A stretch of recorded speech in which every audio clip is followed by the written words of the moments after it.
એક અગ્રણી વૈશ્વિક એજ્યુકેશન ફેરના આયોજક દ્વારા મહેશ્વરી ભવન સિટી લાઇટ રોડ સુરત ખાતે 10 અને 11 મે 2026ના રોજ એડમિશન્સ ફેરનું આયોજન કરવામાં આવ્યું છે.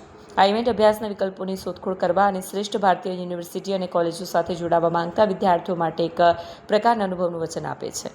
સુરતના વિદ્યાર્થીઓ માટે એક સુવર્ણ તક. એડમિશન ફેરના માધ્યમથી હવે તમે એક જ સ્થળે ભારતની 30થી વધુ ટોચની યુનિવર્સિટીઓ અને કોલેજોના પ્રતિનિધિઓને મળી શકશો. આ મેળામાં વિદ્યાર્થીઓને 200થી વધુ અંડર ગ્રેજ્યુએટ અને પોસ્ટ ગ્રેજ્યુએટ કોર્સના વિકલ્પો મળશે, જેમાં ઓન ધ સ્પોટ એપ્લિકેશન, સ્કોલરશિપની માહિતી અને એડમિશન ટીમો સાથે સીધો સંવાદ કરવાની તક પણ મળશે.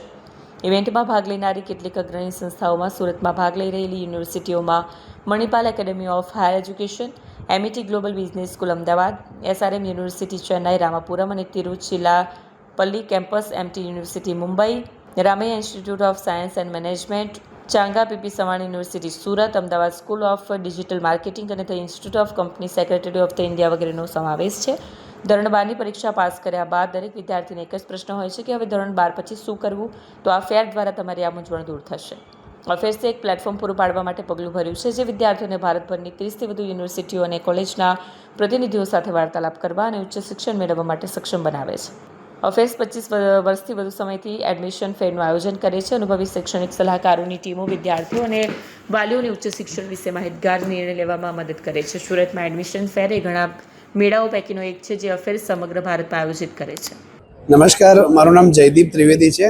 અફેર્સ એક્ઝિબિશન્સ એન્ડ મીડિયા, જ્યાં 21માં એડમિશન્સ ફેરનું આયોજન સુરત શહેર ખાતે થઈ રહ્યું છે. આ 21મું એડમિશન્સ ફેર ગુજરાતના 4 નામાંકિત સિટીઝ અમદાવાદ, વડોદરા, રાજકોટ અને હવે સુરતમાં પણ થઈ રહ્યું છે. એ સિવાય ભારતના વિભિન્ન 14 શહેરોમાં એક્ઝિબિશન ટ્રાવેલ કરે છે. એડમિશન્સ ફેરનો ઉદ્દેશ્ય એવો છે કે ભારતની નામાંકિત 30થી વધારે યુનિવર્સિટીઝ અને કોલેજીસને એક જ જગ્યાએ, એક જ છતની નીચે, એક જ સ્થાન ઉપર લઈને આવીએ છીએ. જે બાળકોએ 12માની પરીક્ષા આપી અને હવે કન્ફ્યુઝ છે કે ભાઈ શું કરવું, આગળ કયો કોર્સ લેવો, કઈ કોલેજમાં એડમિશન લેવું, કઈ સ્ટ્રીમમાં એડમિશન લેવું, એની ઇન્ફોર્મેશન ક્યાંથી મળે, ફક્ત ગૂગલના માધ્યમથી વન વે ઇન્ફોર્મેશન મળતી હોય, તો અહીંયા એક જ સ્થાન ઉપર એડમિશન્સ ફેર એવું પ્લેટફોર્મ પ્રોવાઈડ કરે છે કે ભારતની 30થી વધારે યુનિવર્સિટીઝ અને કોલેજીસ, અહીંયા એમને તમે રૂબરૂ મુલાકાત કરી શકો છો. યુનિવર્સિટીઝના admissions head, dean of admissions, director, registrar, provost એ પોતે અહીંયા હાજર છે. અહીંયા આપ જોઈ શકો છો કે અમદાવાદ, વડોદરા, રાજકોટ, સુરત, એ સિવાય ચેન્નઈ, દિલ્હી એનસીઆર, મધ્યપ્રદેશ, વેસ્ટ બેંગોલ, સમગ્ર ભારતમાંથી અહીંયાથી યુનિવર્સિટીઝ આવેલી છે. એ યુનિવર્સિટીના ડિસિઝન મેકર પોતે અહીંયા હાજર છે.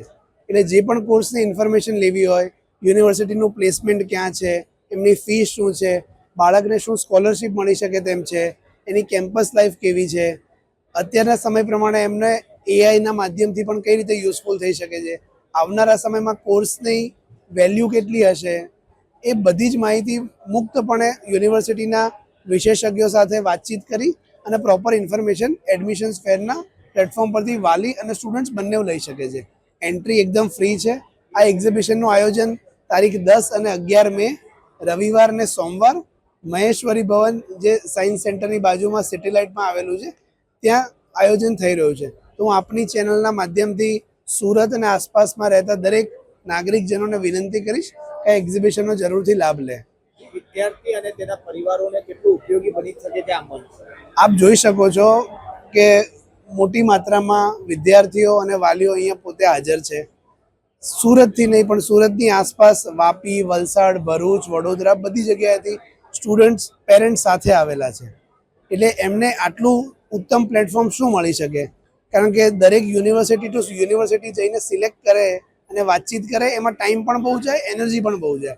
આ એક જ જગ્યાએ યુનિવર્સિટીના ડિસિઝન મેકર પોતે હાજર છે. તો એ લોકો મુક્તપણે મોટી માત્રામાં અહીંયા એકત્રિત થયેલા છે. વાલીઓની પણ સંખ્યા આપ જોઈ શકો છો. તો એમના જે પણ કોઈ પ્રશ્નો છે, જે પ્રશ્ન ત્યાં જઈને પૂછે છે, એ પ્રશ્ન અહીંયા પૂછી અને એનું નિરાકરણ એમને મળે છે. તો આનાથી ઉત્તમ પ્લેટફોર્મ શું હોઈ શકે?